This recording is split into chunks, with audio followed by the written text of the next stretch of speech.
Let's be honest, you should have hit unfriend a long time ago. Welcome to MsMojo, and today we'll be counting down our picks for the top 10 signs she's a bad friend. What is this? Before we begin, we publish new videos every day, so be sure to subscribe for more great content. For this list, we'll be looking at those telltale signs of a friendship gone horribly wrong, or a friendship that was really never there to begin with. If you spend more time trying to defend any of these actions than you do spending time with that friend, then it's probably time to get a new friend. We are officially over. Oh, rats. Number 10, there's no secrets even if you want there to be. Best friends don't keep secrets. There's nothing better than having someone you can confide in, which makes this kind of friend a real letdown. When you reach that level of friendship where you can comfortably reveal the skeletons in your closet, the last thing you want is for that person to talk about them with other people. Especially if the person reassures you with the words, "You can tell me anything," or the ever-popular, "Your secret's safe with me." No matter how many times they apologize or claim to not have known how vital the secret was, the damage is already done. She said that?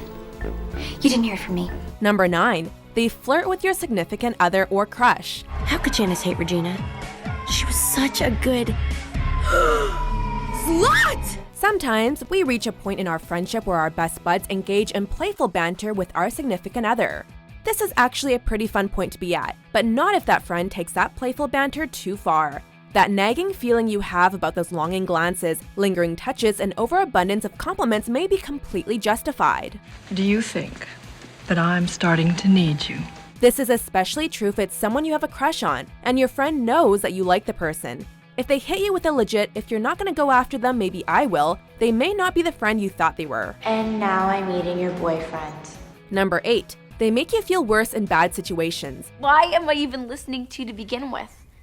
You're a virgin who can't drive. Imagine, if you will, that you're having the worst day of your life. This looks like a job for a good friend, and a good friend would arrive with Kleenex, your favorite snacks, a shoulder to cry on, and of course, loads and loads of judgment, right?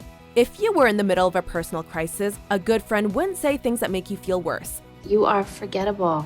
They would also focus their attention on you and not on other things, and they certainly wouldn't try to turn the situation into an opportunity to talk about themselves and their feelings. Oh God, why does everything have to be about you? Because I'm single. Number 7, they constantly bail on you. So you need a ride to my art show this weekend? Oh, no, I have to go to Madison with my parents. "We should hang out," your friend says excitedly, only to cancel on you each and every time.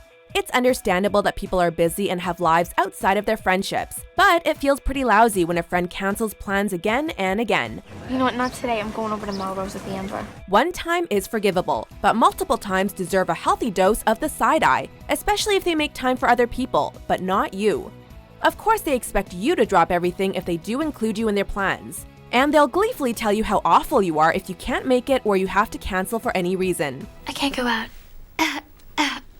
I'm sick.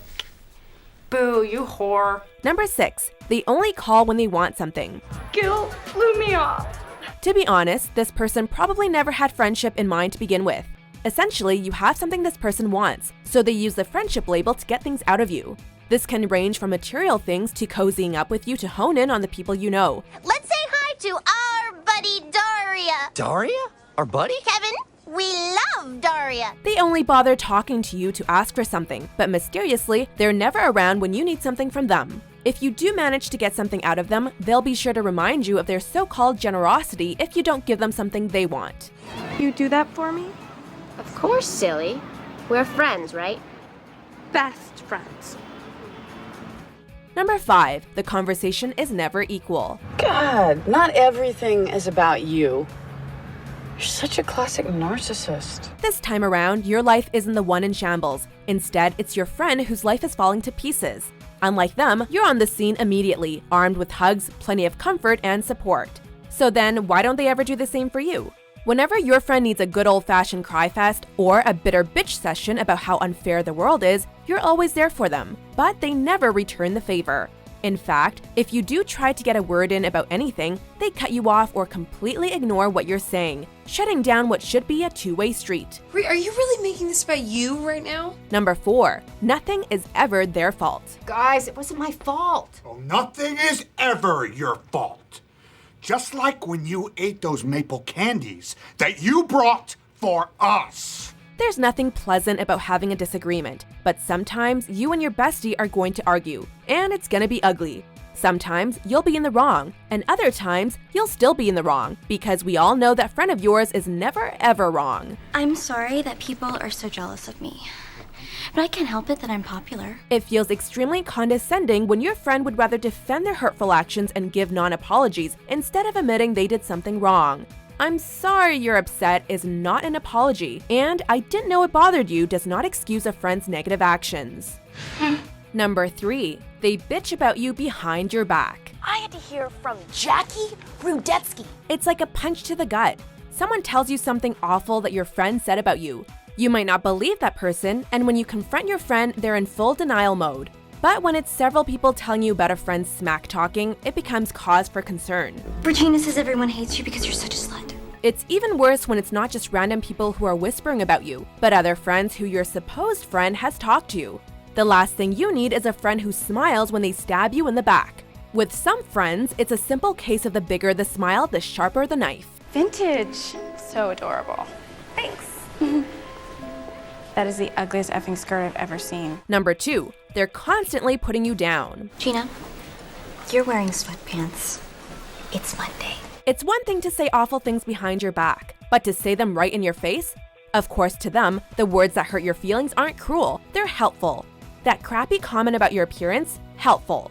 That harsh remark about that thing you like? Just a joke. My friends don't look like this. They look like this. And speaking of jokes, if they make one that offends you in any way, you're taking things too seriously and need to stop making things about race, gender, sexuality, and any other issues you have to deal with. I mean, I couldn't have a lesbian at my party. There are gonna be girls there in their bathing suits. If you decide to defend yourself, you're attacking them because they're only trying to be a good friend. Before we get to our worst friend trait, let's block these kinds of people out of our lives. You should give him an ultimatum. It's you or the bear. No, I can't do that. That would devastate him. Then I hereby invoke what I'm given to understand as an integral part of the implied covenant of friendship.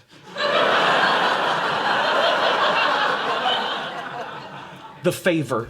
Number 1, they aren't happy when good things happen to you. You should be happy for me because I'm having the best day since, Jesus invented the calendar. Finally, some good news. That promotion, got it. Your crush asked you out. But hey, it doesn't even have to be supremely monumental. But then they come along and ruin everything. They like it better when you're miserable, so they'll be sure to completely ignore your good news or say something to try and burst your bubble. You're not allowed to have things unless, of course, this friend can outdo you. You want to go to Taco Bell? I can't go to Taco Bell. I'm on an all-carb diet. God, Karen, you are so stupid. Do you agree with our picks? Check out these other great clips from MsMojo and subscribe for new videos every day.